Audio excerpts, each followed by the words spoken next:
Bien, ¿qué tal? ¿Cómo están? Muy buenas noches. Buenas noches a todos, a los que se están conectando, a los seguidores de la página Tricéfalo. Estamos nuevamente aquí para poder conversar con ustedes sobre temas de cultura, temas académicos.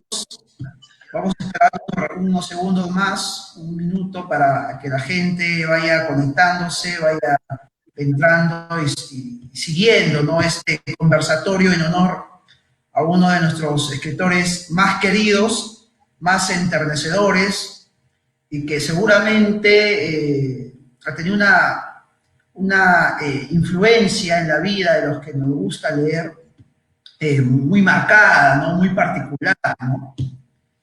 Hoy vamos a conversar sobre nuestro flaco querido, sobre Julio Ramón Ribeiro. Y hemos titulado de manera lúdica, no juguetona, a este conversatorio como La tentación fracasados, en honor y en relación también, ¿no?, con una de sus obras. No sé si pueden ver ahí, La tentación del fracaso, ¿no?, una compilación de reflexiones diarias. En realidad es un diario, ¿no?, un diario que abarca desde los 50, de 1952, 53, hasta los últimos días de su vida. Para este conversatorio, como siempre, tengo el honor de poder compartir con grandes amigos, colegas y, bueno, personas que siempre están ahí conversando, ¿no?, discutiendo, hablando sobre temas de literatura, temas de cultura en general. Voy a dirigirme para iniciar este conversatorio con Michel Mora Pereda, ¿no?, miembro del Grupo Tricéfalo, un importante profesor de este medio educativo, de la libertad, de nuestra región. Y él, bueno, nos va a dirigir, nos va a llevar por el sendero de Ribeiro, especificándonos a partir del análisis de su artística, de algunos cuentos de Ribeiro, sobre esta temática, este tópico constante del fracaso en Ribeiro, ¿no?, que por ahí puede ser un recurso literario interesante, como también puede ser inherente, ¿no?, a la vida de este escritor querido por todos nosotros, como Ribeiro. Michel, por favor, para que te presentes, saludes a la gente. ¿Qué tal? Buenas noches, amigo Berardi. Feliz Navidad antes que empecemos con todo. Espero que hayan pasado bien en familia. Igual también a los seguidores de Tricéfalo, feliz Navidad para todos. Y justamente el día de hoy nos vuelve nos vuelve a congregar este personaje a quien, bueno, todos apreciamos, ¿no?, por el hecho de ser peruano también, pero justamente por considerar que, creo yo, no es uno de los mejores cuentistas peruanos que tenemos. Sí, La tentación de los fracasos es de alguna forma el título que se había quedado en ponerlo en modo de propaganda. Y yo voy a hablar un poco justamente haciendo un poco de alegoría a los fracasos que hay dentro de algunos cuentos, ¿no? Y creo que también sería inevitable no hablar de algo muy peculiar en Julio Ramón Ribeiro, que es adicional ya un poco al tópico de los fracasos que plantea él dentro de sus cuentos, que sería hablar de su relación con el cigarro, ¿no? Entonces eso sería un poco no dejarlo de lado, por decirlo así, ¿no? Pero nuevamente, reitero el saludo, muy buenas noches para todos, y mientras se van uniendo al conversatorio, agradecer nuevamente a los seguidores por la visita que tenemos en la página. Bien, gracias, Michelle, gracias por tus palabras. A continuación presento a Alexander. Alexander es un integrante muy particular, yo diría el integrante más extraordinario del grupo. Querido. El miembro más, más resaltante. Yo lo quiero. Él nos va a hablar. Michelle es el miembro más grande del grupo, ¿no? Solo el miembro más corto. Él nos va a conversar, Alexander, sobre un tipo interesante y que, bueno, plaga a gran parte artística de este escritor peruano, que es el tópico del plástico.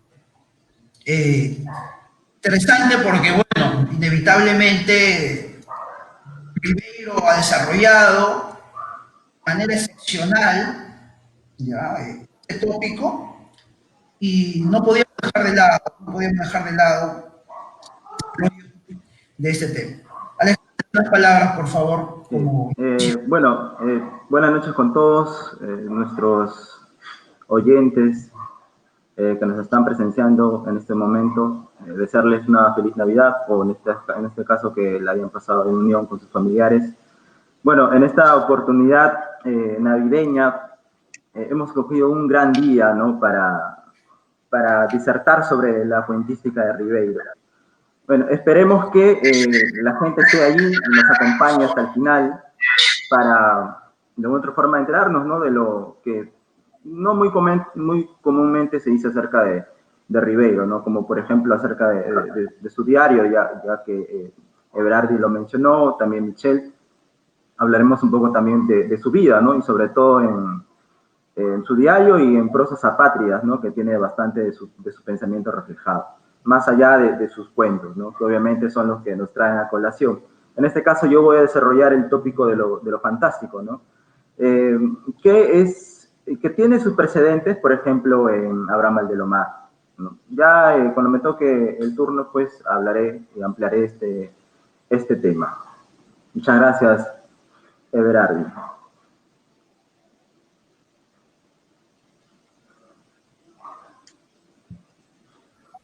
Micro Everardi. Gracias, gracias. Bueno, Eder esta vez nos va a nutrir, ¿no? Nos va a nutrir un poco, va a girar su conversación en torno a dos obras fundamentales para poder conocer el pensamiento de Ribeiro, más allá del arte de Ribeiro, ¿no? Prosas apátridas y la obra autobiográfica, ¿no? Que no se define muy bien si es un cuento largo, una novela corta, solo para fumadores. Una novela o una horita, como él nos decía, que en realidad caló en su sensibilidad, en su interior, aunque él no sea fumador, Bien, Eder, por favor, saludos para la gente que nos está siguiendo. ¿Qué tal? Muy buenas noches a todos los seguidores de la página Tricéfalo, quienes están desde sus casas pues escuchándonos. Seguramente por estas fiestas navideñas, por las cuales obviamente les mando un saludo muy afectuoso, estamos por ahí libres, sin la carga laboral, ¿no? Y con un poquito de esa preferencia pues, por escuchar, por oír lo que se puede decir de Ribeiro. En este caso, en realidad no es que haya hecho un estudio pues superior acerca de lo que corresponde a la autobiografía en las obras de Ribeiro, pero lo que sí pues se considera sin lugar a dudas es que hay mucho de este tópico en sus textos, ¿no? Ya por ahí estábamos creo que adelantando un poquito acerca de la autobiografía y de esa tendencia en textos como Solo para fumadores y de repente también un poco de reflexiva en el texto Prosas apátridas. Realmente estoy muy contento de verlos a los tres juntos, contentos, emocionados. Por ahí escuchaba a mi colega Alexander, ¿no? Hablar de un tema que le gusta mucho, de los miembros del equipo. Yo me imagino, pues, obviamente que será muy gustoso para él, ¿no? Bueno, Everardi, te devuelvo el pase. Oye, qué bonito pase, sabes jugar, se nota que sabes jugar. Muy bien, muchachos, creo que ya por ahí ya se han conectado un grupo interesante, ¿no? Y están siguiendo este conversatorio. Vamos a iniciar, bueno, introduciendo un poquito en el tema, ¿no? Ribeiro, como nosotros sabemos, es uno de los escritores más populares, más conocidos, de lectura obligatoria en el colegio. ¿A quién no le han obligado a leer, por ejemplo, ¿no? u otros cuentos que inevitablemente hemos conocido o al menos hemos escuchado como colegiales. Sin embargo, Ribeiro no solamente es, ¿no?, Los Gañazos sin Plumas, ¿no? Ribeiro no solamente es Silvio Rosedal, por ejemplo, ¿no? Ribeiro es una gama de textos, ¿no?, de cuentos, de novelas. Por ahí tampoco son muy conocidas sus novelas, como Crónica de San Gabriel, ¿no?, Los Genocidios Dominicales, y también su producción autobiográfica, ¿no?, interesante, que vamos a tratar de tocar y de desarrollar, ¿no?, para hacer de este conversatorio un conversatorio nutrido. Murió muy joven por motivo de salud, todos sabemos, o bueno, si no sabemos, uno de sus vicios sagrados, y que posibilitaron también su proliferación creativa, ¿no? Porque él decía que no podía escribir sin este vicio, que era el cigarrillo, ¿no? El cigarrillo. Entonces, inevitablemente sacrificó su salud por su arte, por su creación, por su literatura. Esto también lo vamos a conocer de a poquitos, ¿no?, con algunas menciones, algunas lecturas en relación a esta temática. Vamos a iniciar este conversatorio. Voy a dar pase a Eder. ¿Te parece, Eder? Como para que puedas iniciar tu tópico, puedas hablarnos un poquito sobre lo que has analizado, has podido leer, y luego seguimos con lo demás. Eder, por favor. Perfecto, muchas gracias, Everardi. Voy a iniciar hablando un poquito acerca del texto Solo para Fumadores. Es un cuento, quizá, yo más lo considero como un texto autobiográfico, pero tiene el tópico que lo hace girar en realidad, es esa adicción hacia los cigarrillos. Bueno, en realidad hubo un pequeño intercambio de ideas en el grupo, pues obviamente cuando yo les comenté que iba a leer este texto, me dijeron que muy probablemente yo no lo vaya a comprender a cabalidad por el hecho de que yo no fume. Y de repente alguien que sí tenga esta, voy a usar la palabra afición por cómo se concibe en el texto. Esta afición tal vez lo vea de otro modo, ¿no? Yo les hablaba a ustedes que realmente la literatura, pues, su función es la de hacernos reflexionar y comprender sentimientos que, en este caso, personajes puedan estar sufriendo por más que tú no los estés pasando, ¿no? Y aquí viene, yo voy a citar un fragmento del texto, el cual pues me gustó mucho y me impactó. Bueno, para contextualizar un poco, estamos hablando de cuando Ribeiro estaba en Francia, ¿sí? Y allí se quedó sin sin nada de dinero se quedó. Entonces hace pues las peores cosas del mundo para obtener un poco y comprarse cigarrillos. Abro cita. Ocurrió que un día no pude comprar ya ni cigarrillos franceses y en consecuencia leer mis cartas. Y tuve que cometer un acto vil, vender mis libros. Vuelvo a citar la página siguiente. Pero mi peor humillación fue cuando me animé a vender lo último que me quedaba. 10 ejemplares de mi libro Los Gallinazos sin Plumas, que un buen amigo había tenido el coraje de editar en Lima. Cuando el librero vio la tosca edición en español y de autor desconocido, estuvo a punto de tirármela por la cabeza. Aquí no recibimos esto. Vaya Giva, donde compran libros al peso. Fue lo que hice. Volví a mi hotel con un paquete de gitanes. Son unos cigarrillos de los más baratos en Francia. Sentado en mi cama, encendí un pitillo y quedé mirando mi estante vacío. Mis libros se habían hecho literalmente humo. Bueno, para iniciar en este caso la parte de mi reflexión sobre lo leído en Ribeiro, quería citar esta parte cuando sin lugar a dudas que el autor nos refleja ese cariño y esa afición, como había dicho. Voy a usar esa palabra porque finalmente al final de este texto Ribeiro no quiere ser un tipo reflexivo, mucho menos no quiere dar consejos ni crear una metáfora sobre el texto escrito, solamente escribía anécdotas que vivió sobre el cigarrillo, no quería decir si era bueno o era malo, por eso tomo esta palabra. acerca de justamente su adicción al cigarrillo y las cosas que pudo llegar a hacer por consumir pues estos, ¿no? Entre otras cosas, lo que yo quiero hablar y de lo cual me quiero en realidad concentrar, no es en esencia sobre el cigarrillo propiamente dicho, que seguramente hace girar mucho la vida de Ribeiro y sus textos. Quiero hablar acerca de la forma autobiográfica en la construcción de los textos de Ribeiro. Para eso voy a citar, pues, y aquí lo voy a mostrar, un texto llamado El Perú en la memoria, donde hay una recolección de ensayos, tanto sobre Arguedas, Vargas Llosa, Ribeiro y Bryce Echenique, y cómo es que estos autores convierten la construcción literaria en un texto que podría obviamente parecer o funcionar como autobiográfico. Es así que el escritor en primer término se nos representa en primera persona y obviamente las historias son contadas desde esa perspectiva. Sin embargo, lo que hace especial en este caso a Solo para Fumadores es el arraigo sentimental y emocional hacia una problemática, en este caso el cigarrillo. Cuando nosotros confrontamos pues al personaje principal, que podría ser en este caso Ribeiro, ¿no? Porque como sabemos puede ser hasta un artificio literario solamente, podemos encontrar muchas vicisitudes que nuestro personaje pues confronta solamente por ese amor al cigarrillo. Ahora, ¿qué es lo que lo convierte en un texto autobiográfico propiamente dicho, ¿no?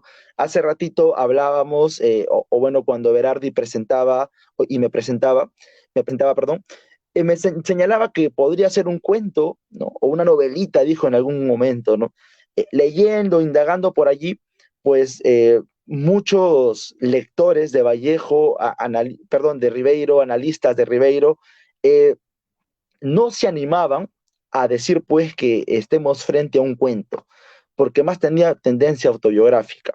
Hay una suerte de elementos que nos hacen reconocer que quizás sí estemos hablando sobre un texto autobiográfico. Y es que, además de presentarse en primera persona, todo lo que se cuenta aquí es en esencia reflexivo. ¿Qué quiere decir? Quiere decir que el autor toma el texto como un modo evocativo, casi no de una cuestión, digamos, de narración, o sea, no te muestra muchas acciones en realidad, no de repente algo imprevisto, no. Es en esencia evocativo, recordativo, o sea que todo aquello que fue sucediendo, es más, hace transmutaciones en el tiempo dentro del texto, como si todo lo que había sucedido antes y lo que recordaba en realidad lo arrojaba al texto. Ahora, hay situaciones, pues, que seguramente tienen que ver con la forma redactiva de Ribeiro, que nos hacen verificar que en este caso el autor usa, ¿verdad?, al texto literario, ¿sí?, al texto literario, quizá como una forma evocativa de ciertas vivencias. Entonces, por ahí es que se va justificando un poco la esencialidad de la autobiografía en el texto. Ahora, no quiero dejar de lado ya el texto Solo para Fumadores y pasarme a Prosas Apátridas, sin antes, pues, citar y exaltar también lo adorativo que era el cigarrillo para Ribeiro, ¿no? Nos comenta anécdotas, por ejemplo, en la que ya estaba internado en el hospital, es más, que le cortan parte del estómago, ¿verdad? Y de otros órganos del sistema digestivo, porque ya no servían, ¿no? Y a pesar de ello, Ribeiro pues nunca dejó de fumar. Es más, hasta sus últimos días, ¿no? A pesar que sabía que si seguía haciendo eso, su vida iba a cortarse, lo siguió haciendo. Y hay muchos fragmentos como el que he leído, por ejemplo, vender los gallinazos sin plumas al peso, ojo, ni siquiera por texto mismo, ¿no? Al peso, por intercambio de cigarrillos, muy interesante realmente, pues yo voy a quizás hablar de uno de los fragmentos que más me impactó y que en realidad no tiene que ver con Ribeiro, sino con uno de sus tíos. Seguramente lo recordarán. Cuando habían ido a un pueblo interno de Santiago de Chuco, y hasta allí pues el proveedor de comida o de víveres en general no había llegado por una cuestión climatológica, no llovía mucho. Y obviamente aquellos fumadores estaban pues un poco alborotados porque el cigarrillo no llegaba hasta el lugar. El tío de Ribeiro era uno de ellos. Tanto llegó esa afición por el cigarrillo que lo que hizo fue tomar uno de los caballos sin saber siquiera montarlo y se regresó al pueblo, a Santiago. Eh, Lluvia clemencial, se fue simplemente, al día siguiente, casi al mediodía, retornó. Por suerte había encontrado pues al hombre que repartía los víveres en medio del camino, pero dice que nunca había visto a un hombre tan feliz como él, que a pesar de estar húmedo y de tener mucho frío hasta los huesos, pitaba un cigarrillo. Entonces, aquí creo que consolida pues las ideas un poquito Ribeiro acerca de en este caso del cigarro, pues, ¿no? Y ahora quiero pasar rápidamente, porque hoy no quiero tomarme mucho tiempo para que mis compañeros también tengan el tiempo de charlar, de prosas apátridas, ¿no? Que su mismo nombre lo dice, apátridas señala pues que no tienen patria, en realidad porque no son cuentos, no son novelas, quizá ni siquiera una autobiografía, son en realidad una serie de pensamientos que Ribeiro pues no tenía dónde colocarlos y que decidió pues crear este texto para colocarlos nada más. No podemos encontrar o no querramos encontrar nada más allá en prosas apátridas, porque así es y el mismo autor lo señala. Para mí, prosas apátridas es un caso especial, porque de cierta forma nos demuestra al autor, al escritor, y en especial al ser humano.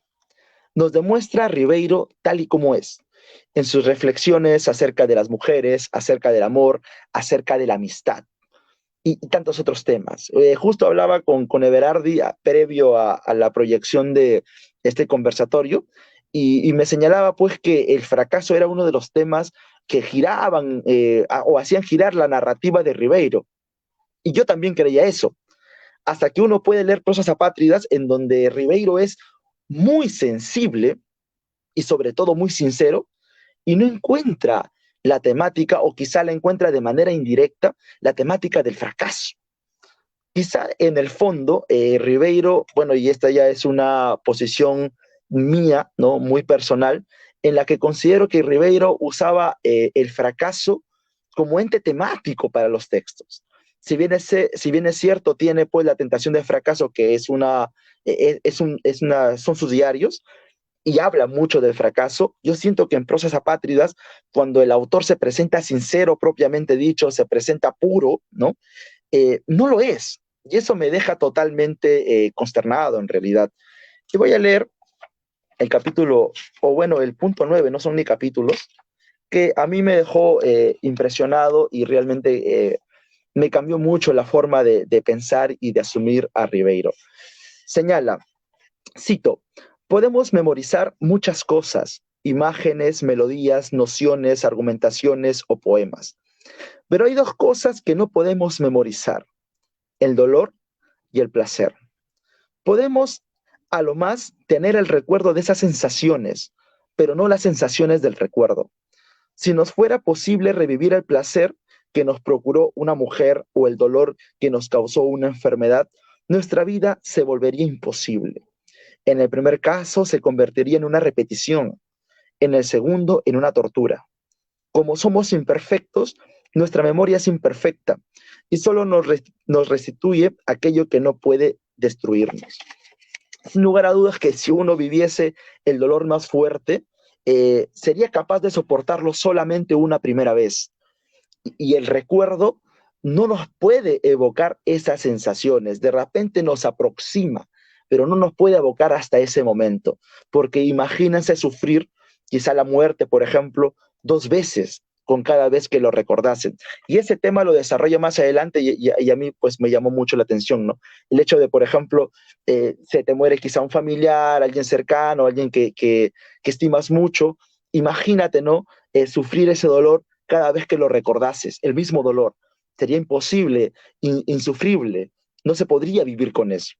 Entre otras cosas, pues Ribeiro realmente en este texto, yo lo recomiendo mucho. Sé que los cuentos en el ámbito educacional, preuniversitario, son esenciales, se requieren, pero recomendaría mucho Prosas Apátridas, si es que uno quiere conocer a Ribeiro, al autor, ¿no?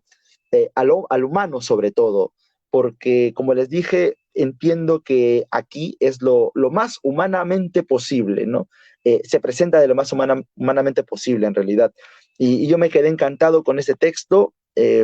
Quería hablar en realidad de algunos cuentos. Yo les había dicho a ustedes que iba a hablar sobre otros cuentos, pero al leer este texto y solo para fumadores, en realidad al releerlos, me quedo impresionado por la forma en cómo el personaje y también el autor asumen la vida, ¿no? Y no tal vez de una manera tan fracasada como se suele pensar por la forma en que redacta, sino más bien de una manera casi esperanzadora. Y aquí me hace acordar en ciertos pasajes a Ribeiro, ¿no? En donde en algunos casos habla de la esperanza usando la temática de desesperanza. Más o menos me hizo acordar eso con Ribeiro, ¿no? Que usa tal vez el fracaso como un modo de acercar al personaje, perdón, al lector a todo lo contrario, ¿no? A una situación quizá de poca, pero esperanza finalmente. Bien, bueno, hasta aquí voy a cerrar mi participación por ahora, estimado Berardi. Bien, bien, gracias, Eder. Interesante, interesante lo que habla de nuestro querido Ribeiro. Me haces evocar un episodio en Solo para Fumadores, cuando ya él estaba enloquecido por la falta de cigarrillos y sale a la calle y se pone a recoger los puchos que van dejando los fumadores, ¿no? Se pone a recoger los puchos porque ya no sabía qué fumar, en realidad no tenía, y bueno, la locura, el vicio, le llevaban a situaciones muy sufridas, ¿no? Situaciones demasiado extremas en ese sentido. En Bien, una parte, estimado Berardi, recuerdo, y ahorita para terminar ya, había arrojado un cigarrillo cuando ya sabía que estaba mal, había arrojado una cajetilla de cigarrillos desde el tercer piso donde estaba hacia afuera, porque en Huamanga, cuando enseñaba en la universidad, porque se dijo que ya no iba a fumar. Después de una hora y de haber rebuscado en todo su cuarto un cigarrillo porque no podía subsistir sin ellos, se lanzó desde el tercer piso para recoger esos cigarrillos. Se dobló el tobillo, dice, se dobló el tobillo, después ya no pudo caminar, pero no sabía, ustedes no entienden la satisfacción que era fumar ese cigarrillo. claro, claro. Por eso el cigarro para Ribeiro es sagrado, o sea, él le da esa condición de sagrado, ¿no? No solamente el vicio, ¿no? Sencillo o de la adicción, sino de esa condición ritualesca, ¿no? Entre el escritor y el impulso vital que le permite la creación, que es el cigarrillo. Bien, Alexander, tú nos vas a hablar de un tópico interesante o vas a introducirnos en ese tópico, ¿no? Que es lo fantástico, que pertenece a un grupo de textos, de cuentos de Ribeiro, porque inevitablemente a Ribeiro se le agrupa también dentro de los literatos comprometidos.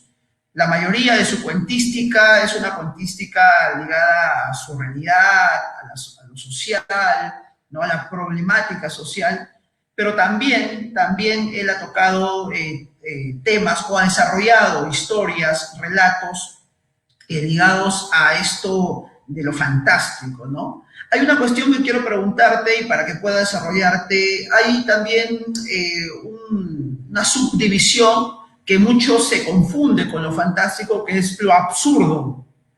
Y bueno, muchos han agrupado sus cuentos fantásticos juntos con los cuentos absurdos de Ribeiro. ¿Hay una distinción o en realidad son lo mismo? Alexander, por favor. Bien, para iniciar en este caso, lo que iba a hacer con respecto a lo fantástico, bueno, quería retomar también lo inevitable con respecto a Prosas Apátridas, ¿no? Y es que estos fragmentos o pensamientos sueltos en los que escribe Ribeiro sus vivencias y lo que pasa en París, porque la mayor parte están escritos en París. Es el inicio de Prosas Apátridas, no sé si lo han podido notar. Bueno, evidentemente, algunos pensamientos quizás para nosotros nos puede parecer pues un poco como que pasa desapercibido, ¿no? Pero hay otros que sin lugar a dudas nos pegan, ¿no? Como el que acabo de leer, por ejemplo, que es el fragmento número 9. Yo voy a leer el 1 porque es el primero y es el que me atormenta demasiado, ¿no? ¿Cuántos libros, Dios mío?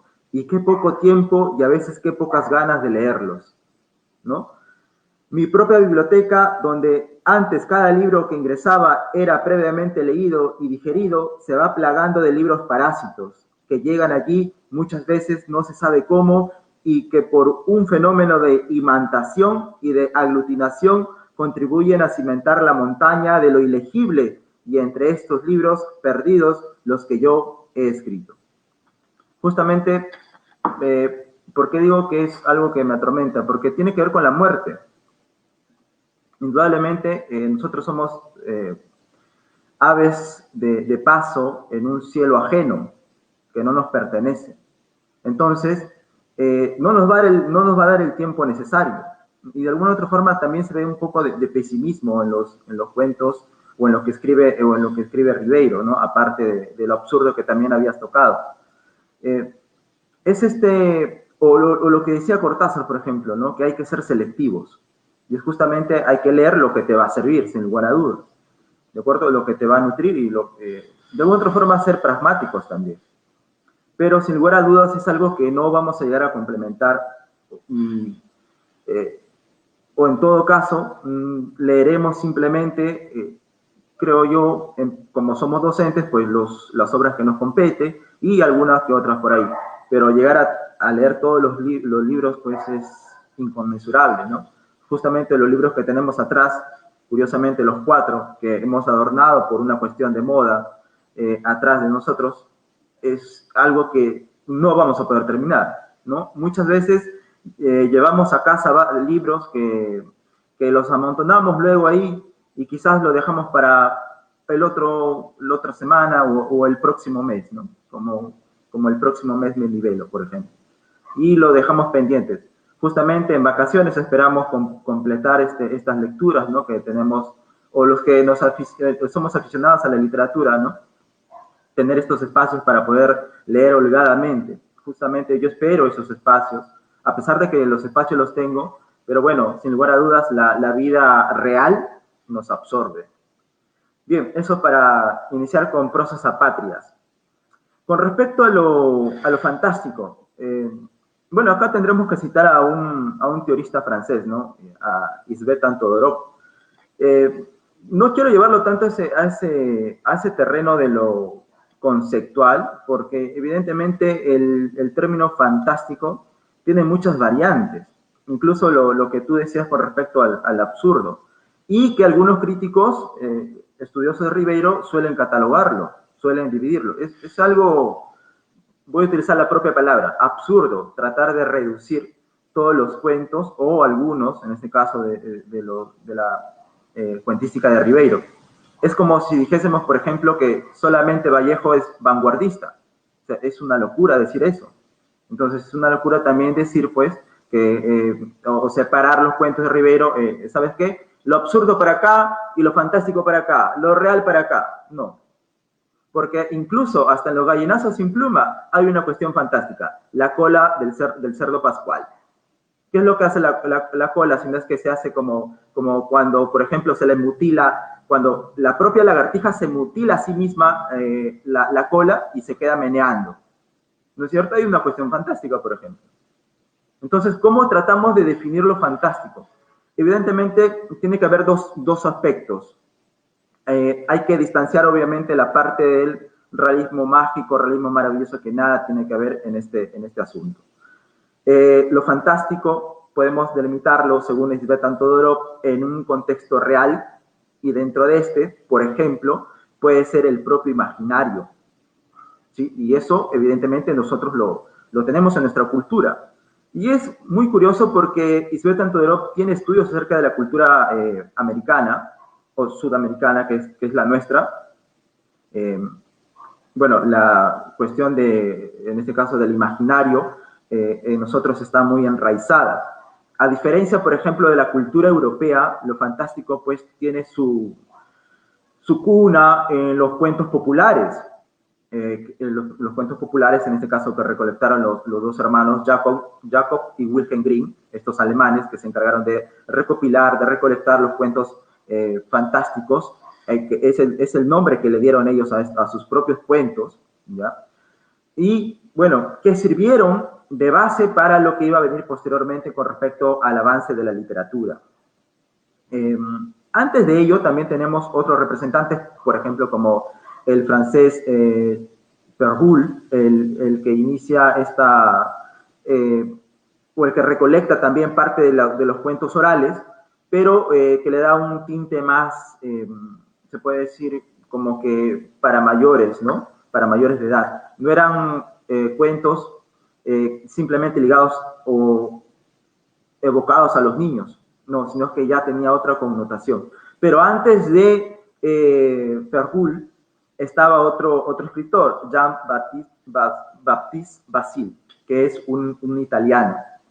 Él también había recolectado estos cuentos populares muy esparcidos en toda Europa, ¿no? Por ejemplo, ¿qué podemos encontrar en Europa si no son las grandes cumbres de nevados, bosques inmensos, castillos, hadas, duendes, gnomos, ¿no? Y es justamente todo este folclore que se va armando, de seres que se va armando en la cultura europea. Eso, por ejemplo, no lo podemos tener aquí en Sudamérica. Aquí, salvo la cordillera, obviamente, donde hay nevados, pero no, a diferencia de Europa, evidentemente nosotros no tenemos castillos, ¿no? Nosotros no hablamos de dragones, no hablamos de princesas raptadas en un castillo, ¿no? Y que esperan la llegada de un príncipe azul. ¿Se dan cuenta? Entonces, también, evidentemente, voy a introducir la parte geográfica porque tiene que ver, ¿de acuerdo? En nosotros está más que todo lo mitológico. Evidentemente, cada cultura tiene sus propios mitos. Pero en nosotros no podemos hablar de lo fantástico, por ejemplo. No podríamos hablar de lo fantástico en nuestra cultura, pero sí de lo mítico, porque todavía somos una cultura primeriza todavía. Evidentemente nos cortaron la línea de desarrollo, pero eso no propició que nosotros pues no podamos tener nuestra propia cultura, ¿no? Nuestra propia literatura. Bien, entonces yo puedo decir eso con respecto a lo fantástico, para aclarar cuestiones conceptuales también. Hablar de lo fantástico en Ribeiro es justamente hablar también de sus influencias literarias y también de su propio estar en Europa. Evidentemente Europa se presta para estos acontecimientos literarios, que es justamente la parte de lo fantástico. Yo no digo que aquí en Latinoamérica no se preste, ¿no? Pero será con otro nombre. Justamente está esta disertación con respecto a lo real maravilloso, en fin, lo real mágico, ¿de acuerdo? Bien, entonces, obedece, por ejemplo, a las lecturas que él tenía de niño con respecto a Edgar Allan Poe, a Maupassant, ¿no? A Hoffman, ¿de acuerdo? Que son, pues, evidentemente, padres, puedo decirlo, de esta literatura de lo fantástico, ¿de acuerdo? Que luego también va a tener sus vertientes. Entonces, en un primer momento, sus lecturas de cuando era niño, y pues se nutría de estos grandes escritores, por ejemplo, del romanticismo estadounidense, Poe, ¿no? O el alumno también de Gustave Flaubert Maupassant, G. de Maupassant. Y que tiene dos cuentos, en este caso, que son el fiel reflejo de, puedo decirlo, de la superación al maestro. Hay una diferencia abismal entre ellos. Por ejemplo, puedo decir lo siguiente.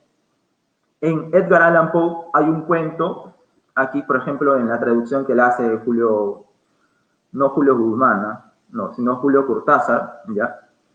Hay un cuento que se llama William Wilson, ¿ya? William Wilson, ¿por qué se quieren reír? William Wilson, estábamos en el momento serio, pero ustedes ya no se puede conocer. William Wilson, ese es un personaje que tiene la idea del doble, y que es justamente lo que voy a desarrollar ahora. Julio Ramón Ribeiro tiene un cuento que se llama Doblaje, ¿no? Que inicia de esta forma para no adelantarme tanto a lo de Poe y a lo de Maupassant. Bueno, Doblaje tiene algo que cuando uno se adentra a Ribeiro, de frente se va, por ejemplo, a Los gallinazos sin plumas.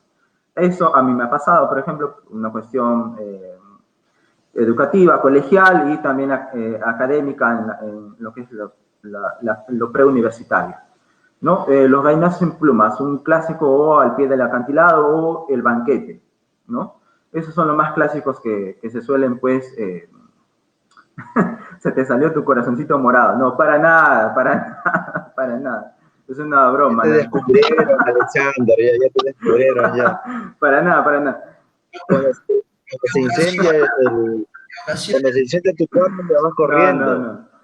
Ya, entonces, a ver, esos son los cuentos más clásicos que se suelen leer de Ribeiro, ¿no? Que nos enseñan en los colegios y en las academias. Bueno, fin. Lo otro que a mí me llamó la atención, justamente porque a mí me gusta la literatura fantástica, soy un seguidor de la literatura fantástica, es lo que se dice en Doblaje. En Doblaje se dice lo siguiente, ¿no? Todos tenemos un doble que vive en las antípodas, pero encontrarlo es muy difícil porque los dobles tienden siempre a efectuar el movimiento contrario. Todos tenemos un doble. Hay una cuestión mística en esta frase y en esta idea también del doble. Justamente vemos los dobles, por ejemplo, en los cines, ¿no? Aquellos que hacen justamente la parte más, se puede decir, más riesgosa, ¿no? Del actor principal. Y curiosamente se parecen, ¿no? Pero ¿por qué no nos parecemos? Eso es lo que a mí también me llevó a pensar en eso, ¿no? ¿Por qué, por ejemplo, hay ciertas personas que no son obviamente nuestros familiares, se nos parecen tanto, ¿de acuerdo? Físicamente, obviamente, ¿no?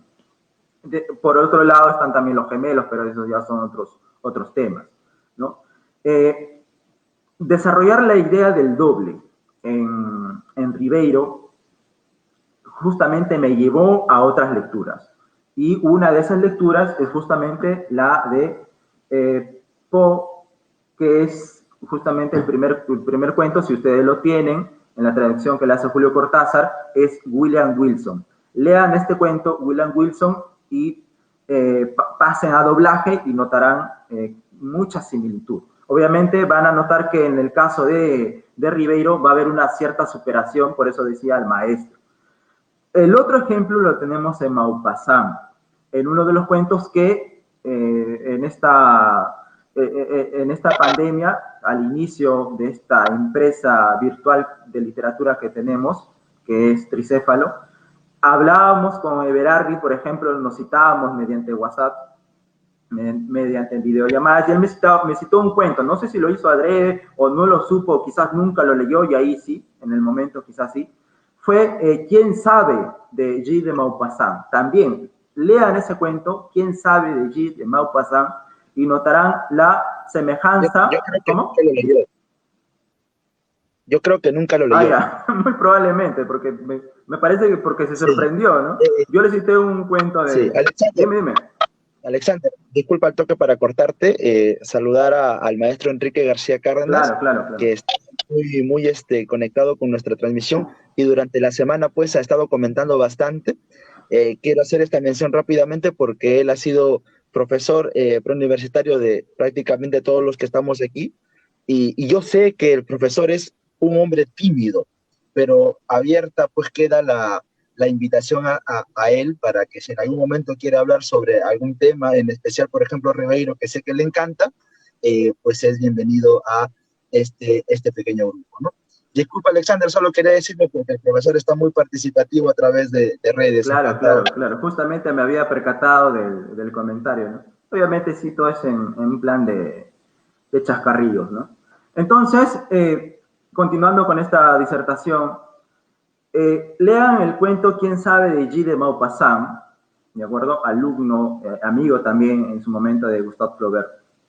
Y van a notar este parecido con doblaje. Evidentemente ellos con respecto a Ribeiro no, pues, sino Ribeiro con respecto a ellos, ¿no? Evidentemente, porque son espacios y tiempos distintos. Pero que también desarrollan la idea del doble, ¿de acuerdo? Otro escritor que desarrolla la idea del doble, y voy a decirlo, es Stevenson, ¿no?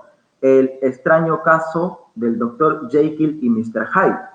Pero en esta oportunidad, bueno, yo lo tengo en austral, no se ve mucho, la verdad, no me ayuda mucho la cámara. En el caso de Stevenson, se ve una idea distinta del doble. No la del doble, por ejemplo, de Poe, William Wilson, que sí hay un personaje. Lo más parecido es el cuento doblaje, ¿eh? Es lo más parecido.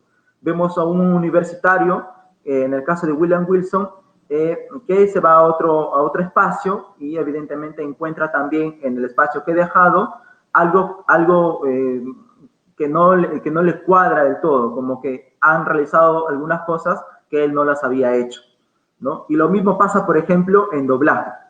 Pero en el caso de Stevenson, con respecto al Dr. Jekyll y Mr. Hyde, y citando también a Ribeiro, habla acerca de la personalidad. Él dice que, en este caso Ribeiro dice pues, que nosotros no somos de una sola personalidad, y por lo tanto también en nosotros está esta idea del doble, ¿no? Por ejemplo, a Everardi mucho se le sale el doble cuando está tomando, por ejemplo. Él ya sabrá a qué se refiere, ¿no? Aflora, ¿no? El alcohol hace aflorar otra personalidad, y es justamente eso, ¿no? La idea del doble. Lo que pasa en el extraño caso del Dr. Jekyll y Mr. Hyde, es el doble, pero en una sola persona. Por eso le dicen Bueno, es por otra razón, ¿no? Y he acabado ahí con respecto a la citación de estos escritores que tocan la idea del doble.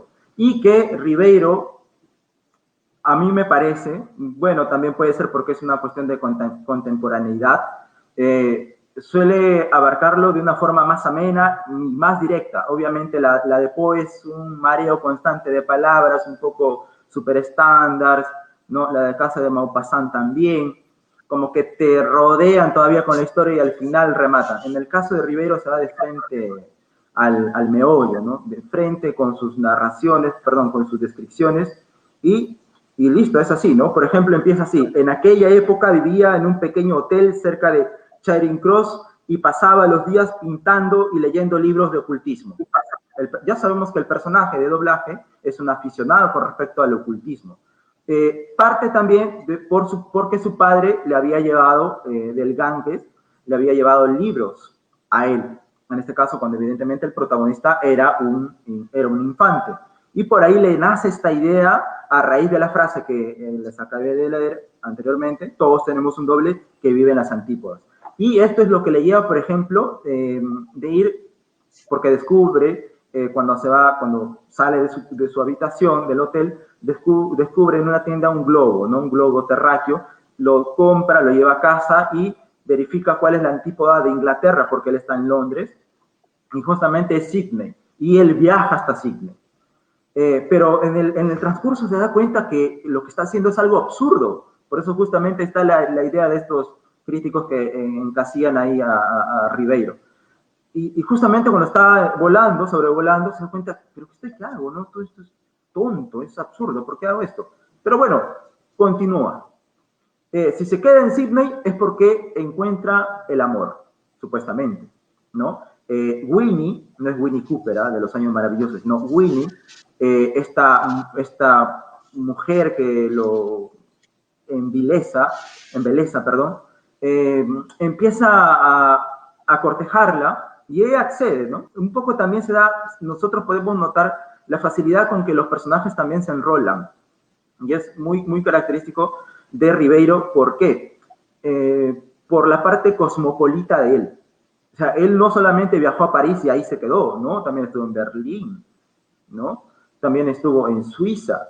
Y la mayoría de los cuentos que nos llegan a nosotros en la palabra del mudo, y podemos notarlo al final de estos, están escritos en Europa, ¿de acuerdo? Entonces, se enamora de esta chica y se queda ahí este personaje, que no sabemos todavía el nombre, no lo dice, pero es un pintor, ¿de acuerdo? Antes de viajar a Sydney, él había pintado o estaba pintando una Madonna, que es un cuadro. Perfecto. Él se va a Sydney en busca de su doble, con esta idea absurda, pero quiere concretizarla. Se enamora de Winnie. ¿Qué es lo que pasa? Tienen un amorío. Ellos se van a vivir a una casa, a una cabaña, más o menos en los Alpes, ¿de acuerdo? En la parte cumbre. Y se percata de que Winnie hace movimientos normales, hace movimientos ahí que ya los conocen. Y a este personaje, este pintor, le parece muy, como que empieza a sospechar. Es como si fuese un Juan Pablo Castel, ¿de acuerdo? Se vuelve en un Juan Pablo Castel, se vuelve así. Empieza a ponerse un poco celoso, como que a él dice que no le molestaba la idea de que la chica haya tenido otro amorío, porque ahora ya empezaba una relación con él. Su pasado no le interesaba, pero lo que sí le importaba era que quizás le había engañado, o lo engañase quizás, con otro hombre, pero en su casa. Eso sí lo mortificaba. Pero como habían llegado a una casa en la cual ellos nunca habían estado, normal. Él le perdonaba el pasado. Entonces, él elabora una estratagema, dice lo siguiente, ¿no? Le dice, ¿sabes qué? Salgamos, pero, oye, no hay una linterna, no podemos salir. Y bueno, Winnie, porque tiene una persona un poco que no se puede describir exactamente, ¿ya? Un poco, a veces parece un poco fría, se va directamente al lugar donde está la linterna. Y eso hace que el personaje, que es este pintor de doblaje, sienta todo lo que ha pensado, todos sus celos que se ha maquinado, se concreticen en, evidentemente, que ella ha estado ahí con otro hombre. Y la abofetea, la avienta al piso, la maltrata. ¿De acuerdo? Entonces, ella termina la relación, se va, él va a buscarle, pedir perdón, pero ya ella no quiere saber nada con locos. Eso es lo que dice, ¿no? Finalizando ya, él regresa a Londres, ¿de acuerdo? Producto de esta experiencia, regresa a Londres, regresa al hotel, evidentemente, donde vive, y el hotelero le dice, le habla acerca de unas llaves, ¿no? Con respecto a, y él ingresa, ¿no? A lo que estaba haciendo, ingresa al hotel donde vive y se da cuenta que algo no cuadra, como que se siente un aire fresco, ¿no? No sabe explicarlo. Y se da cuenta, ¿no?, que en el cuadro que estaba iniciando a pintar la Madonna ya estaba acabado. Y que curiosamente, me olvidé contarle la parte de la colección de las mariposas amarillas, ¿no?, que para nada tiene que ver con marketing. Pero que curiosamente también la mariposa amarilla, que se había encontrado allá en Sydney, porque se había vuelto un aficionado a coleccionar mariposas en Sydney, también estaba revoloteando en el cuadro terminado que había dejado este pintor en Londres, ¿no? Ahí hay una cuestión fantástica, por ejemplo. Y es lo mismo, parecido, evidentemente, otra situación, otros personajes, con William Wilson, o con Quién sabe de Maupassant, ¿no? Con estos dos escritores esencialmente que Ribeiro los leyó cuando fue niño. Bien, luego tenemos, ya para cerrar y brevemente, ya que el profesor también había mencionado, sí, hay otros cuentos que tocan esta cuestión de lo fantástico. Y son 7, vamos a ver si ustedes lo han leído también y si me pueden dar razón de ello, quizás en el momento de sus relecturas. Tenemos, por ejemplo, Doblaje, el libro en blanco, La insignia, Demetrio, que pertenecen ya a otros cuentarios. También está, dicen, ¿no?, obviamente, evidentemente los críticos, y uno también lo ha podido constatar, pero no fehacientemente, las jacarandas, Silvio en el Rosedal. Ahí está. Y el último que falta es Reader y el Pisapapeles. también, si ustedes lo habrán leído, es justamente el rompimiento de espacio y tiempo con estos personajes. Bien, hasta aquí nada más mi participación. Junior. Perdón, Gerardo. Micro Berardi. Acá. Interesante lo que dice Alexander. Yo quería más o menos acotar con una cita en relación a esto de las personalidades, que para Ribeiro fue un tema de reflexión importante, y por ejemplo, cuando desarrolla esta diferenciación entre el amor y la amistad, que para él también, ¿no? Es de una reflexión importante, ya que se pone por encima siempre el amor. Hablamos del amor romántico, hablamos del amor de pareja, y un poquito que se disminuye lo que es el sentimiento de la amistad. Y él, claro, él siempre en sus reflexiones da la vuelta a eso y nos habla y nos explica que la amistad en realidad es superior al amor, ¿no? Al amor romántico, al amor de pareja, ¿no? Y por ejemplo, en cuestión de las personalidades, en relación con esto que estoy diciendo, la amistad dice lo siguiente, abro cita, ¿no? Esto lo dice en su libro La tentación del fracaso, ¿no? En una de sus reflexiones del año 57, nos dice: los amigos desarrollan en nosotros nuestras virtudes potenciales. Una persona sin amigos corre el riesgo de no llegar jamás a conocerse. Ahí entra lo de la identidad ligada a las personalidades. Cada amigo es un espejo que nos refracta desde un ángulo distinto. Cada amigo crea en nosotros una zona de contacto, un campo propicio al desarrollo de un determinado tipo de amistad. Es por ello que podemos tener dos amigos íntimos que no lleguen jamás a comprenderse entre sí. Perder un amigo significa muchas veces neutralizar un sector de nuestra personalidad. La partida de Perucho, uno de sus grandes amigos, significó la muerte de mi lado histriónico. O sea, con Perucho él despertaba ese lado histriónico, ¿no? Juguetón, parafernalia, ¿no? Exagerado, caricaturesco. Situación desagradable producida por el encuentro simultáneo con dos amigos, los cuales tenemos contactos en zonas diferentes de nuestra personalidad. Es necesario comportarse de una manera especial con cada uno de ellos. Si complacemos a uno, sorprendemos al otro. Si tratamos de complacer a ambos, nos sorprendemos a nosotros mismos. Y esto nos pasa, ¿no? Nosotros no nos comportamos igual con un amigo íntimo, igual que con el otro, ¿no? Y también pasa que uno tiene amigos íntimos que no se lleva en realidad con el otro amigo íntimo, y esto tiene que ver con las personalidades, ¿no? Que uno afronta o concreta o expresa en relación al amigo. Muy bien, interesante y muy nutritiva la exposición de Alexander, con las citas siempre tan ahí detallado, ¿no? En ese sentido, aunque también un poco confrontacional hacia conmigo, no sé por qué, pero bueno, ya habrá tiempo de conversar. Michel Mora. Despiértalo, profesor Mora, por favor. Por favor, Michel Mora. Profesor Michel Mora, usted nos ha hablado al inicio, antes de comenzar esto, que va a conversar un poquito acerca de algunos cuentos de Ribeiro en relación con esa temática que prolifera, ¿no? En sus cuentos, que es el fracaso, ¿no? El fracaso en Ribeiro. Por favor, profesor.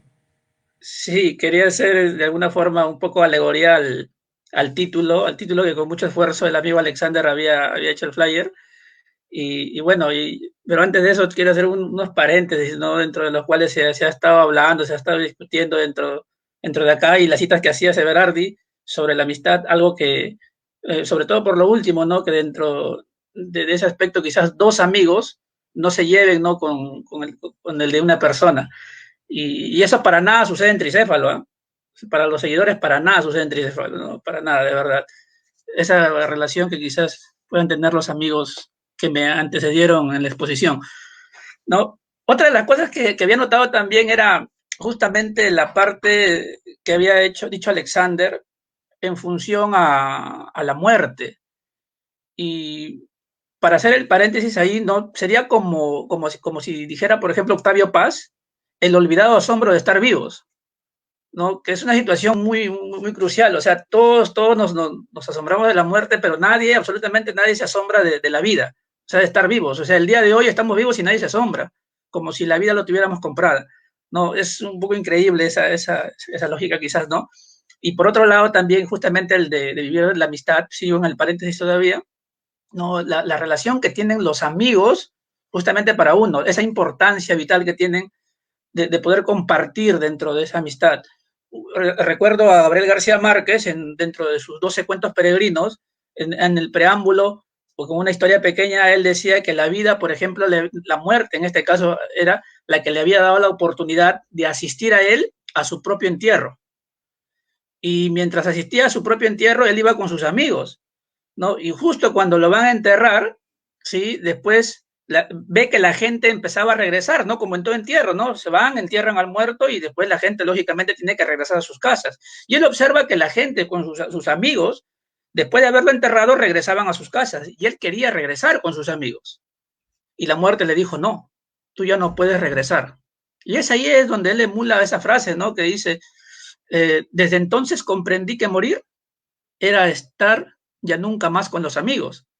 No, una frase que quizá hace resaltar esa parte de la amistad. Pero eso era para hacer el paréntesis. Quiero cerrar también dentro de este aspecto, haciendo mención también, ¿no? Al maestro Enrique García Cárdenas, ¿no? Que vive esta parte del evento con tal emoción, con esa misma emoción que yo recuerdo que cuando iba a sus clases también, él vivía las historias que contaba. Él vivía cada clase que tenía, ¿no? Un saludo fraterno, maestro, de verdad, un gusto que esté en la transmisión. Y dentro de este aspecto ya voy a entrar un poco a lo que pasa con Ribeiro.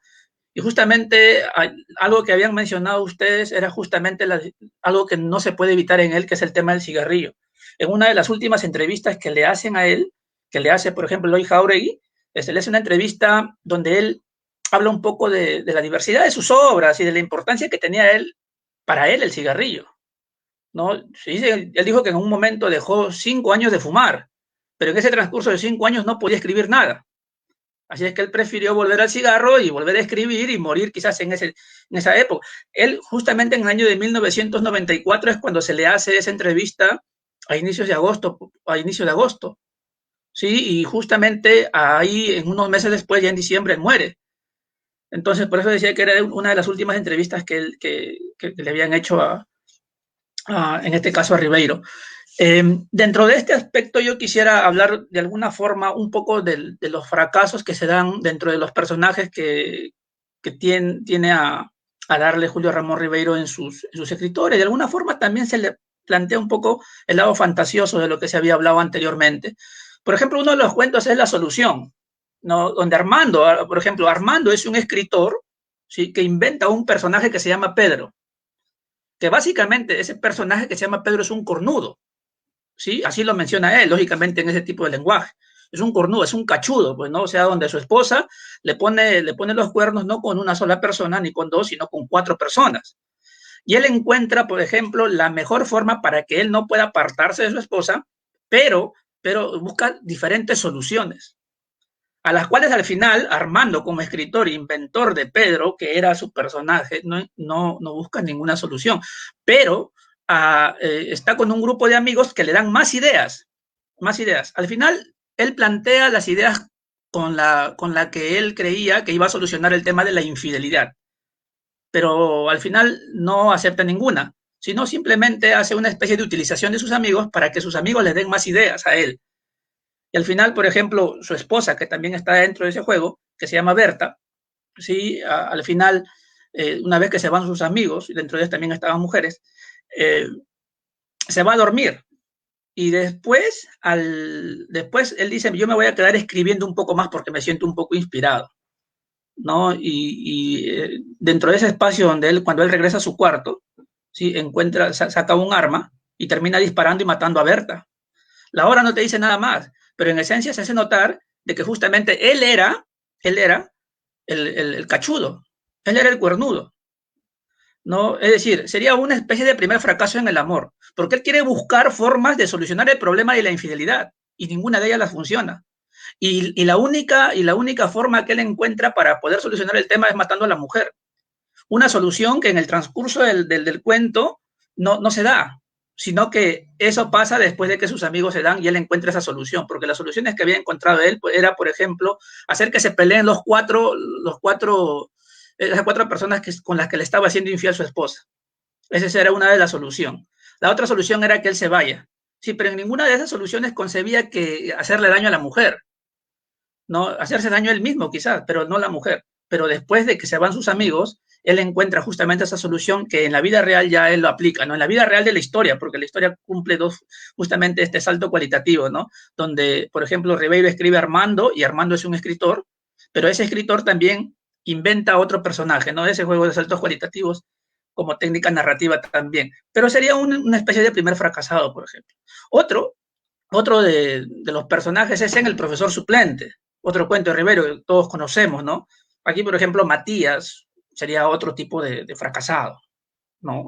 Teniendo en cuenta, por ejemplo, la situación contextual en la que él se encuentra, ya que habiendo estudiado, queda como un cobrador de combi, ¿no? Todos nos acordamos, queda como un cobrador de combi, y cuando le dan la oportunidad de ser profesor, o por lo menos de ejercer en el nivel que él había estudiado, ¿sí? Termina fallando por su propio decaimiento. Recordemos que él, por ejemplo, en algún momento, cuando ve que llega puntual, llega, 10 minutos antes de empezar, o sea, 10 minutos temprano, él decide cruzar el colegio y se va hasta una pequeña esquina, donde después, regresando por una especie de tienda de espejos, se mira frente al espejo y se nota pálido, decaído. Entonces, él mismo empieza justamente a decaerse y a caer en ese juego del fracaso, ¿no? Y al final termina no entrando al colegio, no entrando a ejercer la del profesor suplente, sino que y al momento que regresa y cuando encuentra a su esposa le dice, ¿qué tal te fue? Y él le dice, todo bien, ¿no? Pero no puede con esa tensión, termina abrazando y termina llorando, ¿no? Porque justamente no pudo cumplir con lo que había plasmado. No, ese sería, por ejemplo, otra de las formas. Asimismo, también en otro de los cuentos que podemos encontrar, sería un poco en la del banquete. No sé si ustedes recordarán, en el caso del banquete también es otro cuentito en donde don Fernando Pasamano, ¿no? Sería otro fracasado más, ya que invirtió toda su fortuna, ¿no? O sea, imaginémonos que, por ejemplo, toda la fortuna que tenemos lo invertimos para agasajar a una persona muy importante, que en este caso es el presidente de la República. Sí, si bien es cierto, pues, recuerdo que podría ser por ahí Manuel Odría, un poco que hace referencia a esto Ribeiro, hablando históricamente, le hace todo un banquete al señor presidente y remodela prácticamente toda la casa, ¿no? Solamente para agasajarlo a él. Lógicamente a cambio de un cargo, ¿no? Pero el cuento termina, ¿no? Cuando una vez que agasaja al presidente, el presidente se siente satisfecho y él le pide el cargo, ¿sí? Y el presidente le dice, sí, yo te voy a dar el cargo. Sí, mañana mismo soluciono todo el tema y tú te vas a una embajada y después vemos el tema del ferrocarril, pero al final, al otro día, ¿sí? Al amanecer, cuando él se va a dormir, y antes de irse a dormir con su esposa estaban haciendo los planes ya de cómo iba a ser todo, ¿no? Cómo iba a ser ya su viaje, su estadía en el cargo, y su esposa qué es lo que iba a cumplir, ¿no? Al otro día se dan cuenta de que, por ejemplo, había tenido un golpe de Estado, ¿no? Y o sea, y todo lo que él había invertido se fue al tacho, ¿no? Y quedaría también como otro fracasado, ¿no? Y otro de los cuentos, porque no quiero hacerlo tan larga también, sería dentro de esta historia que también tiene un poco de fracaso, sí, pero un poco de fantasioso. Mira, y lo fantasioso trato de interpretarlo del siguiente modo, en el cual lo voy a contar a continuación. No, por ejemplo, en Explicaciones a un cabo de servicio, ¿sí? Que es una especie de monólogo. Y ese cuentito, por ejemplo, yo creo que podríamos sentirlo más y podríamos intensificarlo más si lo leemos con un tono de ebrio, ¿no? Yo les recomiendo, de verdad, lean ese cuento, Explicaciones a un cabo de servicio, y leanlo Por eso como si estuvieran borrachos, ¿no? No, o sea, algo así, y se van a dar cuenta de que justamente uno siente más. Esa es la historia de ese cuento, ¿no? no sabes cómo excusarte. Eso no justifica. No, para nada, para nada, para nada. Pero de verdad, o sea, si uno lo lee pues bueno, imagina que uno está ebrio, se va a meter porque es un monólogo, ¿no? Pero en esa parte de explicaciones un cabo de servicio es un poco curioso, ¿no? Porque al final queda como un fracasado, sí, pero lo interesante también es un poco lo fantasioso dentro de esa historia que puede ser algo muy real, donde, por ejemplo, es poco probable dar explicaciones a un policía. Hace poco nosotros, o sea, los cuatro habíamos ido a cenar, ¿sí? No sé si recordarán, gracias a la invitación del amigo Alexander, habíamos ido a cenar. Después que dejamos al amigo Eder, vivimos esa parte de justamente darle explicaciones a un policía, algo que no se da. ¿Sí? Estábamos en mi auto y, por ejemplo, nos detuvo la policía al amigo Berardi y al amigo Alexander y a mí, ¿no? Cuando ya iba a dejarlos a su casa. No, yo no había tomado, por lo menos, ni una copa. Pero el policía, o sea, no podíamos darle explicaciones porque de frente vino con la pierna en alto a decirnos que por qué estábamos en la calle si ya era toque de queda. Y en ese tiempo todavía el toque de queda era a las 12, o sea, no era a las 10. O sea, eso es un poco lo que le quiero decir. En explicaciones a un cabo de servicio, por ejemplo, dímelo. Se puede decir que tricéfalo es nuestra fructiferaza. Algo así, ¿no? SA, Asociación Anónima, ¿no? Anónima. ¿No? Entonces, era un poco curioso, porque como le digo, en explicaciones a un cabo de servicio, el personaje le explica, ¿sí? Al policía. Y eso no es lo más curioso, sino lo más curioso es que el policía le escucha con tanta calma. Algo que lógicamente en la realidad es poco complicado, ¿no?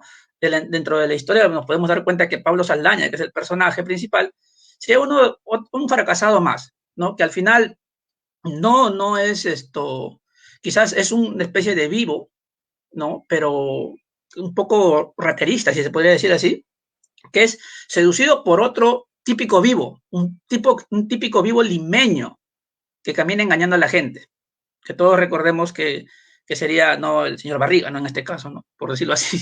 Entonces, es un poco curioso todas esas historias, pero dentro de las obras que hay, dentro de los cuentos que hay, en el caso de Ribeiro, siempre hay este tipo de personajes que son, de alguna forma, y entre comillas lo digo, fracasados, ¿no? Y por último, para concluir justamente, hacer un poco también de mención a lo que decía Alexander de sus dobles, hay un libro que se llama Julio Ramón Ribeiro y sus dobles, ¿no? Por acá lo tengo, de Wolfgang Lutzing, ¿no? En donde habla también él muchas veces, por ejemplo, de los outsiders, ¿no? Pero esto yo creo que pues, para poder conversar tendríamos que tomarnos, bueno, toda una tarde, pero el tiempo premia y yo realmente quería aportar un poco con esta parte de los cuentos de Ribeiro, ¿no? Y sin lugar a dudas, como le decía, esto es un poco absurdo olvidarnos de su relación con el cigarrillo, ¿no? Yo creo que con esto termina mi participación. No soy mucho de fumar, pero el amigo Berardi ya he visto que le ha rendido honor con un cigarrillo en la mano, ¿no? Eso es todo, amigo Berardi. Muchas gracias. Gracias, Michelle. Interesante tus relatos, ¿no? Tus apoyos en tu argumento, relatando algunos cuentos de Ribeiro, como para también impulsar a los que nos están escuchando, nos están viendo, entrarse en la lectura de este escritor muy enternecedor, muy querido y muy respetado por nosotros, los que nos gusta la lectura de literatura. Bien, Eder, voy a ir con Eder nuevamente. A ver, una de las cuestiones interesantes en Ribeiro es el hecho de, siguiendo con tu desarrollo temático, es el hecho de las reflexiones. Y Ribeiro no solamente tiene prosas apátridas, tiene también la alienación del fracaso, ¿no? Es una obrita base de escritos diarios, ¿no? Bueno, que forman parte de reflexiones, ¿no? Reflexiones interesantes sobre todos los temas Claro que la mayoría gira en torno al amor a la literatura, a su producción artística, a sus conflictos existenciales. Ribeiro en realidad nunca se ha considerado un literato profesional. Él nunca se ha considerado un escritor, por ejemplo, ¿no? Él dice que escribía cuando le place, ¿no? Y siempre él se ha sentido como un eterno aprendiz, un tipo que está aprendiendo constantemente. Y eso, creo yo, forma parte de todos esos conflictos que él ha tenido como escritor. Más allá de la cuestión material, de las precariedades en las que ha estado envuelta viviendo en Europa, como decía Alexander, no solamente es París, porque se le relaciona a Ribeiro Europa-París, Francia-París, ¿no? En realidad él ha discurrido su existencia en muchos lugares, Rusia, Alemania, ¿no? Bélgica, Suiza, y en cada lugar él ha podido encontrar espacios interesantes, ¿no? De buena, bueno, de cosas que le han podido nutrir, ¿no? Para poder escribir. Claro que parece que se sentía más cómodo en París. Parece, ¿no? Parece que se sentía más cómodo en París. Sin embargo, esto del existencialismo, ¿no? Estos conflictos existenciales constantes, en relación también con el amor, por ejemplo, ¿no? Él siempre se sentía derrotado en ese sentido, hasta cierto punto, ¿no? Se sintió derrotado, el no poder encontrar a alguien que le pueda acompañar. Las miradas que él tenía en relación con sus amigos, por ejemplo, una suerte de envidia sana, y no solamente envidia sana en ese sentido, también había una envidia en los logros que sus compañeros, amigos escritores, obtenían y que él no obtenía, pues, ¿no? Que él no podía gozar de esos logros, ¿no? Por ahí mencionaba Conroy, tiene una suerte de crítica lapidaria Conroy, ¿no? Una suerte de crítica mordaz a su compañero, a su coetáneo Conroy, ¿no? Y a otros escritores. Sin embargo, lo que podemos sacar también es que Ribeiro es el escritor que más ha sufrido su creación, o sea, más ha sufrido su decisión de ser escritor. Una familia endeudada, como él lo relata en Tentación al fracaso,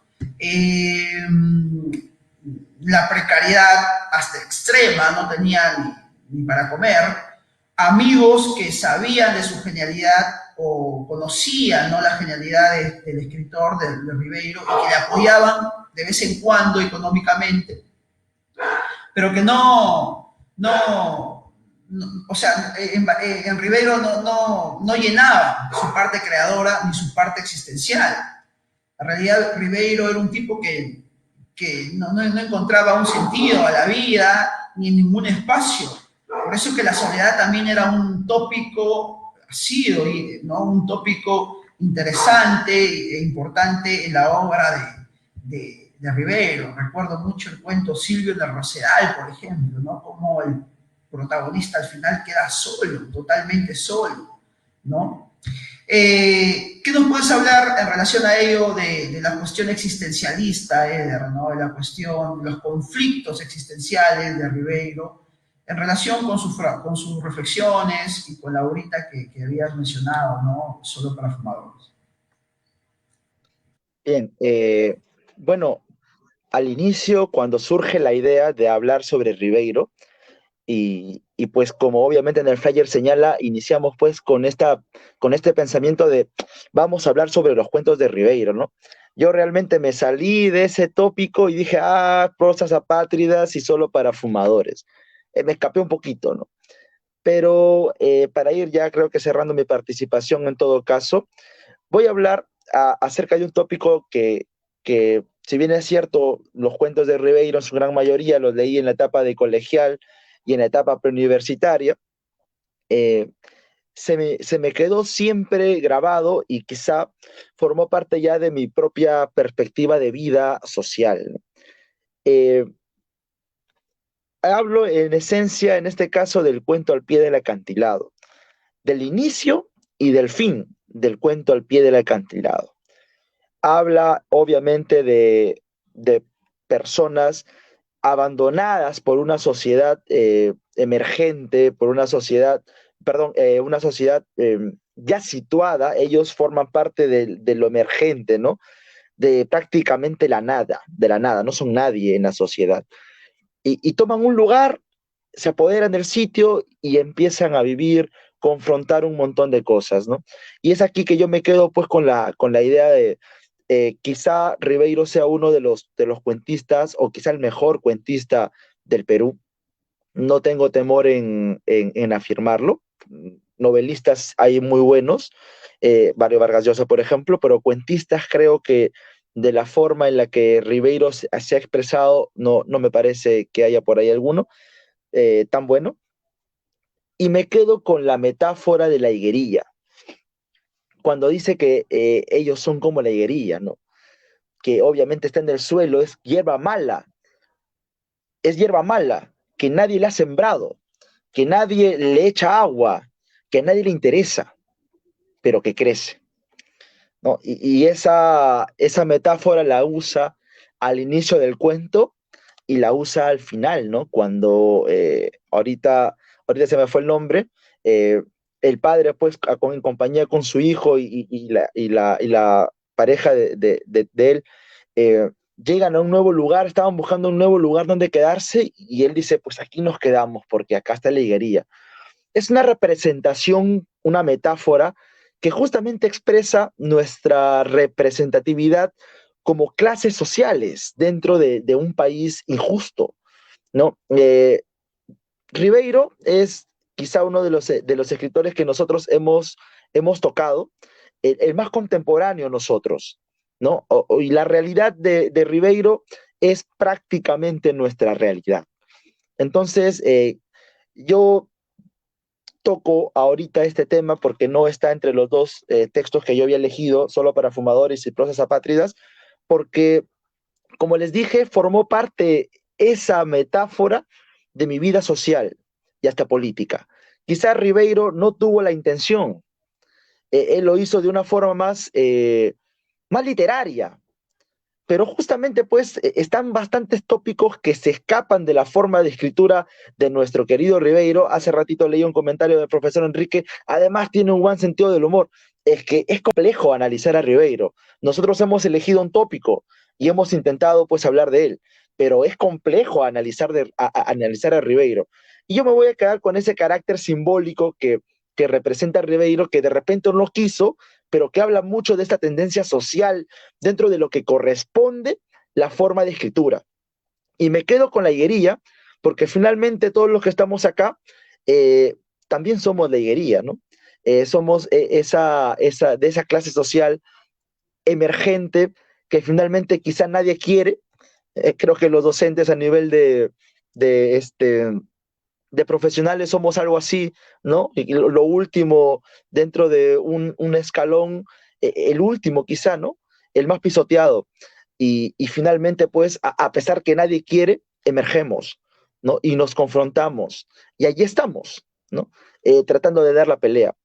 Quizás se me escapé un poquito del tópico que me habías dicho, estimado Everardi, pero no quería terminar mi participación en el conversatorio sin hablar de esa metáfora social, que como les dije y reitero, quizá Ribeiro no tuvo ni la intención de decir, pero que impregnó en mí una forma de vida en realidad, y que realmente considero yo pues es muy abarcante y muy determinante, y quizá yo creo que de esa metáfora nada más, como había dicho hace rato Michelle, podríamos hablar absolutamente toda la noche, pero no se puede, ¿no? Y finalmente quizá en algún otro momento se podrá. Y pues, como le señalaba, ¿no? Impregnar pues el grado simbólico dentro de lo que corresponde a la cuentística del gran Ribeiro. Gracias, Everardi. Bien, Eder, bien, interesante. En realidad, sí, pues Ribeiro es un escritor eminentemente comprometido. No, no sin indirecto, en realidad, ¿no? Porque Ribeiro, si bien es cierto, no fue un partidario político, o al menos no tuvo una inclinación política definida o conocida, simpatizó con las ideas apristas, tuvo algunos contactos con Víctor Raúl, cuando Víctor Raúl ya estaba en decadencia política, podemos decir, ¿no? Cuando ya el aprismo ya había abandonado sus propios principios. En realidad, eso no quiere decir que Ribeiro no se preocupaba por la realidad, por su realidad, su contexto social. Y muchos de sus cuentos son la voz, ¿no?, de esa realidad social o de esa clase social abandonada. No solamente es con el pie del acantilado, ¿no? El mismo cuento famosísimo, Los Gallinazos sin plumas, por ejemplo, ¿no? Y cómo relata ese mundillo de los niños abandonados o de una sociedad abandonada, precaria, y que no tiene voz, ¿no? Que no es escuchada, que no es atendida por el Estado. Entonces, muy buena reflexión y bueno, toda la razón, ¿no? Nuestra profesión no tiene el prestigio que debería tener en realidad, ¿no? Pero bueno, Alexander, para que culmines con tu participación, ¿qué más nos podría decir con respecto a lo que has ido desarrollando en esto de lo fantástico en Ribeiro? Bueno, uno de las características de los cuentos de Ribeiro es que nunca da un final cerrado. Todos, la mayoría son finales abiertos, ¿no? Que nos dejan, que deja al lector inestable, ¿no? Con ganas o con deseos de leer más. Esa es una de las características principales de Ribeiro. Con respecto a lo fantástico, bueno, yo lo había dicho en su momento. Quería delimitar un poco a palabras de Washington Delgado, por ejemplo, delimitar y un poco que esto también se vea un poco educativo. Unas 3 divisiones que le hace a Ribeiro, ¿no? Que es apertura hacia un mundo de lo fantástico, ¿no? De la fantasía. El segundo es con respecto al predominio de los temas urbanos, ¿no? De los que hemos hablado. Y el tercero es la composición, ¿no? Psicológica de los personajes, en este caso, de los cuentos de Ribeiro. Son 3 que identifica, 3 espacios que identifica Washington Delgado, y que justamente también hace el prólogo, ¿no? En lo que es la palabra del mudo, ¿no? Y a estos cuentos reunidos de Julio Ramón Ribeiro Zúñiga. Eso sería todo. Bien. Claro, interesante lo que dices en relación a más o menos las facetas, o no facetas, sino características que, bueno, hacen cuerpo a la literatura de Ribeiro, ¿no? No se escapa, ninguna de las características que tú has mencionado, ninguna de ellas se escapa de la obra de Ribeiro. Es interesante también el manejo psicológico de sus personajes, ¿no? Michelle, ¿qué nos puede decir al respecto?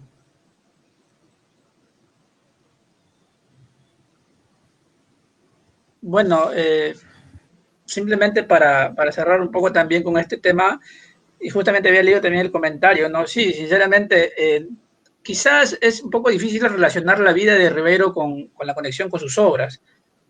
A Ribeiro, por ejemplo, dentro de las entrevistas hemos notado muchas veces las sonrisas que él tiene, la alegría que él tiene cuando cuenta también de alguna forma un poco sobre su trayectoria, sobre su vida, y esa alegría que tiene sobre todo al fumar. Yo recuerdo en varias de sus entrevistas él, sin ninguna vergüenza, claro está, ¿no? Para gente conservadora que sí lo puede tomar así, él saca un cigarrillo en medio de la entrevista y lo enciende, y a veces pareciese que de una pitada se consume medio cigarrillo y sigue, ¿no? Con su entrevista.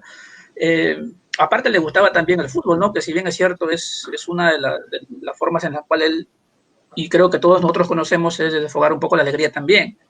Ahora, si queremos ir también un poco más, dime. No todos nosotros, hay uno que no le gusta el fútbol. Era seguidor del Universitario. Te recuerdo.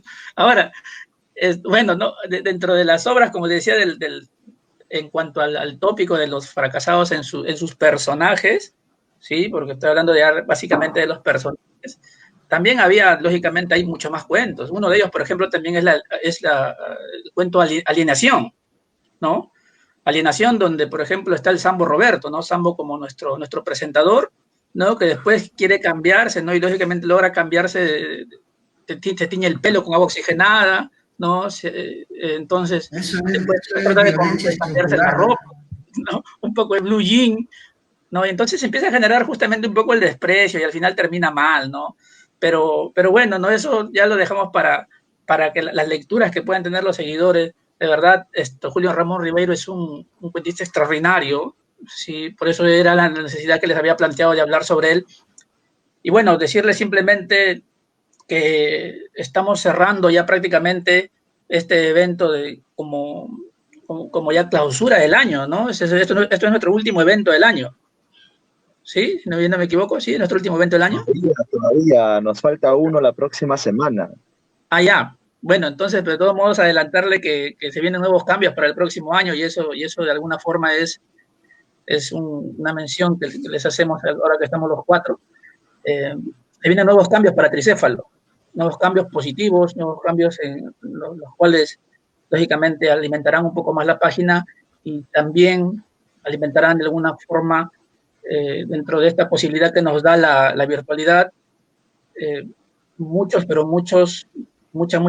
novedades que puedan agrandar y tratar de ¿Cómo? Espero que haya cambio de moderador. Ah, también, y lógicamente, ¿no? Y ojalá podamos expandir más esto porque de verdad es un proyecto que puede, yo creo que va a dar para más con la integración de nuevos personajes que nos puedan acompañar en este año, ¿sí? Un abrazo para todos ustedes, gracias amigo Berardi, y lo de Sambo lo dije en serio, de verdad lo dije en serio. Es el filtro de la cámara en realidad, no soy tan Sambo, en realidad soy mestizo, ¿no? Rasgos incaicos, indígenas, con otros rasgos, medios árabes.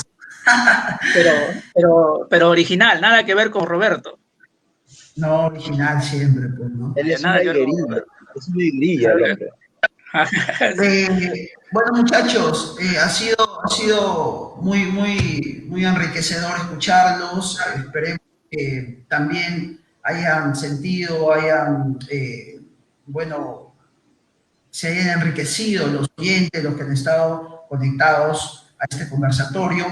Y hay que amar a Ribeiro más allá de lo que se tiene como imagen del escritor fumador.